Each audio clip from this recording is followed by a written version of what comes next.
खूप वर्षानंतर एखाद्या फ्रेंडला भेटायचं म्हटलं कसा वेगळाच आनंद असतो, हो की नाही? मलाही असं तसंच झालं आहे. आज मी भेटते माझ्या मैत्रिणींना. मैत्रिणीच्या नवीन घराची वास्तुशांती आहे, तर तिकडे जाण्यासाठी आम्ही निघालेलो आहोत. पण जाताना इथे निमगाव येथे खंडोबाचं मंदिर आहे, तिथे दर्शन घेतलं. गर्दी नव्हती तिथे, त्यामुळे मग पटकन दर्शन झालं. कॉलीफ्लॉवरची शेती होती बाजूला. शेतामधून कॉलीफ्लॉवर घेतले थोडं ताजे ताजे आणि आम्ही आलो मग माझ्या माहेरी. इथे येणार असं कोणाला सांगितलं नव्हतं, त्यामुळे अचानक आलेलं पाहून सगळेजण सरप्राईज झाले.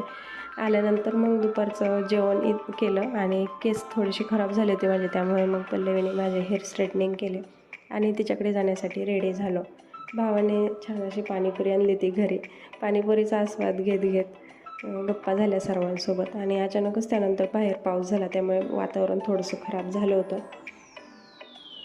हे आहे मैत्रिणीचं नवीन घर. या मैत्रिणीला मी 7 वर्षानंतर भेटते, त्यामुळे भेटून खूप आनंद झाला. त्यांच्यासोबत फोटो वगैरे घेतले. ही आहे अजून एक मैत्रीण.